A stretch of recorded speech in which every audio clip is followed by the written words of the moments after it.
she would not make the financial impact that Caitlin Clark would have made. We've seen that with everything across the board. Attendance, ratings, revenue, the whole nine. Caitlin Clark got a $5 million offer from Ice Cube's Big Three League. No press release, no sugarcoating. Ice Cube just said it straight.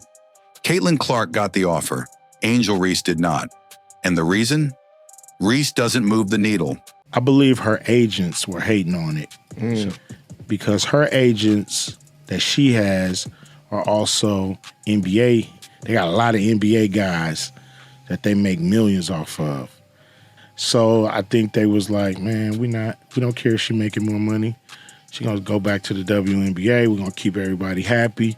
We're gonna keep making our money from the boys. Just like that, a $5 million bombshell dropped on the sports world. Caitlin Clark, the WNBA's rising queen, was personally requested to join the Big Three League, while Angel Reese was left out of the conversation entirely. He just comes out and says, Caitlin Clark got the offer, Angel Reese didn't because Angel Reese doesn't move the needle. No fluff, no filters. Ice Cube made it crystal clear who the world wants to see. And as the offer went viral, so did the message behind it. One of them is changing basketball forever, and the other is just talking. The sports world didn't need a PR spin to understand what happened. Ice Cube laid it out with ruthless clarity. And the fact that he just comes out and says, Angel Reese doesn't have it like that. I like watching her play, but she wouldn't have brought the eyes, the attention, and the impact to the Big Three that we know Caitlin Clark would have brought. He didn't dodge the question, didn't soften the blow. When asked why Caitlin Clark was offered a $5 million deal to join the Big Three League while Angel Reese wasn't, his answer was brutal. Their agents was probably like, yo, are we going to make the NBA mad?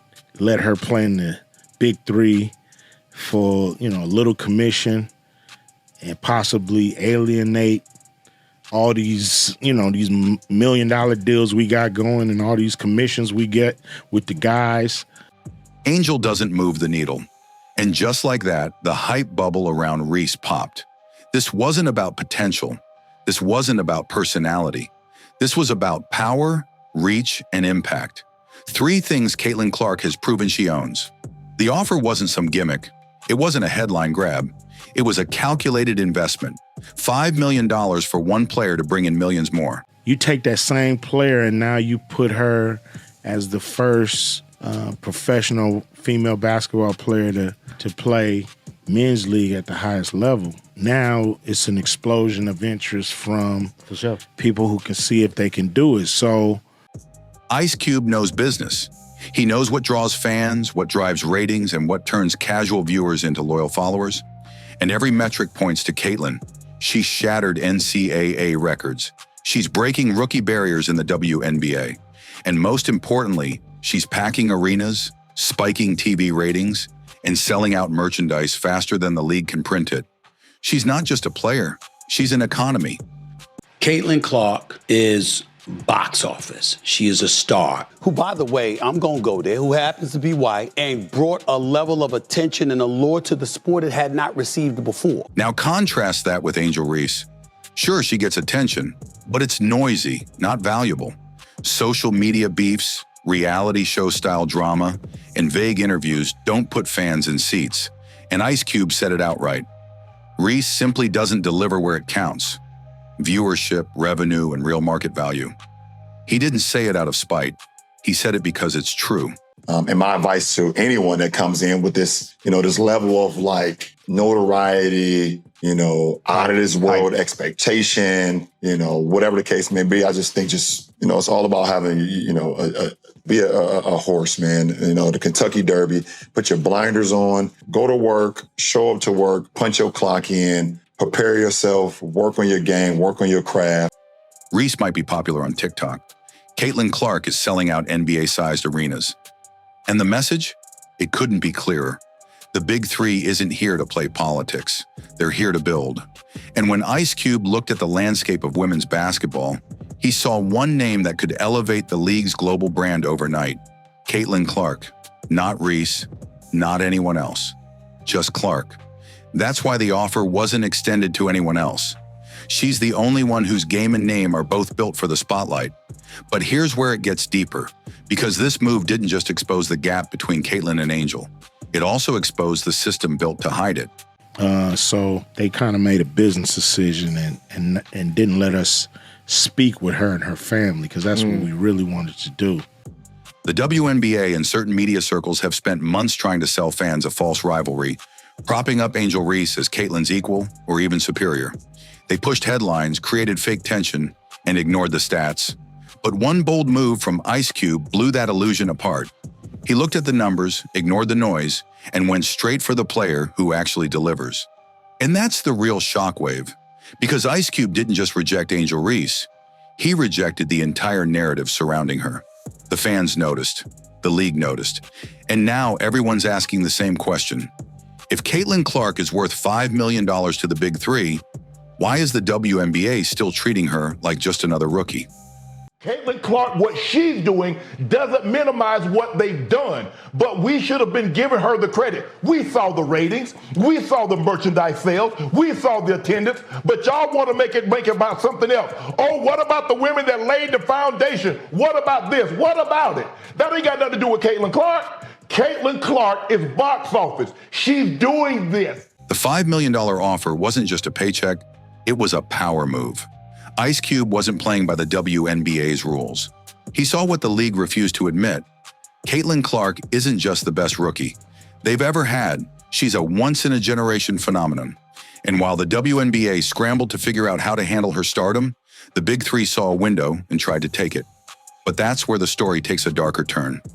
Ice Cube didn't mince words. He said Clark's own agents blocked the deal, not because it wasn't legit, not because it didn't make sense, but because of their ties to the NBA, a league that has a vested interest in keeping the WNBA's biggest names in their ecosystem. But they don't want it to grow if it's certain people at the face. And there is still this undertone of jealousy that for some reason I cannot get around calling it anything else but that, because I don't know what else it could be. I thought it was going to get better this season, but it hasn't. There are still people who seemingly, to me, feel like they just don't want Caitlyn to be a part. Clark's agents, many of whom represent NBA stars and earn millions doing so, didn't want to ruffle feathers.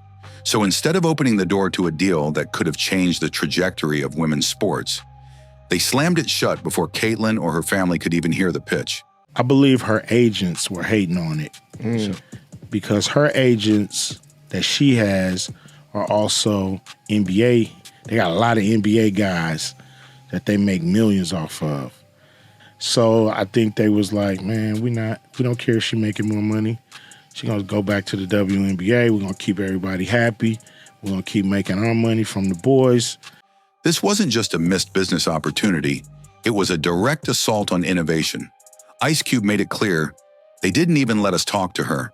No conversation, no negotiation, just silence. Her agents, acting like gatekeepers, protected their NBA pipeline and sacrificed what could have been a groundbreaking moment in sports history. It wasn't about what was best for Caitlyn, it was about what was safest for them. And here's the twist. The WNBA, which should have been championing Clark at every turn, didn't just stand by. They've been part of the problem. Caitlyn Clark has done is grown the WNBA exponentially. She did in 5 weeks what would have taken 5 years. And as it pertains to draft viewership, she did in 5 days what would have taken 5 years. Despite everything Clark brings to the table, ratings, fans, revenue, the league continues to play small. Rookie salaries barely crack $80,000. Marketing is inconsistent, promotion is selective, and worst of all, instead of pushing Caitlyn to the front, the WNBA clings to forced parity. They spend more time trying to convince fans that Angel Reese and Aja Wilson belong in the same conversation, rather than letting Clark's dominance speak for itself. Caitlyn Clark just came in to play basketball. All of a sudden, the black women of the WNBA decided to knock her on her ass from behind. All of a sudden, the black women, Angel Reese and her teammates, decided to cheer for them. All of a sudden, other black women decided, like Aja Wilson, to be idiots when talking about her, jealous when they're talking about her. Caitlyn Clark and her fans didn't start anything. Ice Cube saw through it all. He understood the value Caitlyn brings because he looked at the facts. She boosted the NCAA's viewership by millions. She brought record-breaking ratings to her rookie WNBA games. Her jersey sales are unmatched. Her presence turns regular season games into primetime events. She's not just the face of a team, she's the future of the sport. One more thing on Caitlin, which makes her super valuable, is she is leading the WNBA in points generated, which means points scored and or points assisted on. She is leading the league by a significant margin, and she is doing this as a rookie with a Fever team that is not comprised of a bunch of all-stars. And while one league tried to suppress that potential, the Big Three tried to unleash it. That $5 million wasn't just a number, it was a message. Caitlin Clark is worth it. The WNBA's hesitation, that was the real rejection. What Ice Cube did with that offer wasn't just bold, it was disruptive. He challenged the entire system. He didn't wait for permission. He didn't need validation. He looked at the state of women's basketball and said what everyone else was too afraid to admit. And I want to personally thank Caitlin Clark for lifting up our sport. And it just is not going to stop here on the collegiate tour. But when she is the #1 pick in the WNBA draft, she's gonna lift that league up. Caitlin Clark is the one carrying this sport forward, not through controversy, not through drama, but through undeniable performance, market value, and cultural impact. And in doing so, he exposed how outdated and protective the current gatekeepers really are. Angel Reese fans were quick to cry foul, claiming the snub was personal or political, but it wasn't. It was business, cold and calculated. Angel Reese is the most unskilled basketball player in the history of basketball, in my opinion. She has no skills. She knows that she's not a very good basketball player. That's why she spends so much time half naked and taking pictures and promoting things that have nothing to do with basketball. Ice Cube didn't insult her. He simply didn't pick her. And that, in itself, said more than words ever could. If she truly moved markets the way the media insists, she would have been in that conversation. But she wasn't. Because talk doesn't translate to ticket sales, and TikTok clout doesn't fill arenas. Meanwhile, Caitlin Clark keeps doing what she's done from day one, breaking records, avoiding drama, and focusing on her game. No flashy distractions, no performative rivalries, just consistent dominance. And while the media tries to force comparisons, Ice Cube made it simple. He wants the real draw, the one who gets people in seats and money in motion. My advice to Caitlin, kind of keep your mouth shut, because everybody is looking for you to say anything and they're going to splice it and cut it and make it a negative thing. The message landed. The fans got it. The league heard it. And now with every viral clip and headline, the pressure's building. Because the clock is ticking, and whether it's the WNBA, the Big Three, or someone else entirely, one thing is certain. Everyone wants Caitlin Clark, and she doesn't need to chase anyone. They're all coming to her. Ice Cube didn't just offer Caitlin Clark $5 million. He exposed the truth. In a league that's still fumbling with how to handle her impact, he stepped up and showed what real value looks like. Caitlin Clark is becoming the best player, not because she's white, because she's that good. She's having Larry Bird impact. She's been the driving force of the hottest team in the entire league, despite her record turnovers. Why? Because she's that good. She's legit good. She's colorblind good. She's guilt-free good. She's apolitically good. No gimmicks, no favoritism, just business. He wanted Caitlin Clark because the numbers don't lie. She's the draw, she's the future, and she's already outshining the entire league. While others talk, Caitlin delivers. While rivalries are manufactured, her performances speak for themselves. And now, with the world watching and offers stacking, the message couldn't be louder. Caitlin Clark is the most powerful name in women's basketball, not because someone told us, but because she proved it. And for Angel Reese, for the WNBA, for the agents who tried to block the deal, the silence says it all. They weren't ready. But Ice Cube was, and he made one thing crystal clear. If you're not moving the needle, you're not getting the call. Caitlin Clark isn't chasing the spotlight anymore. She is the spotlight, and no one can block that.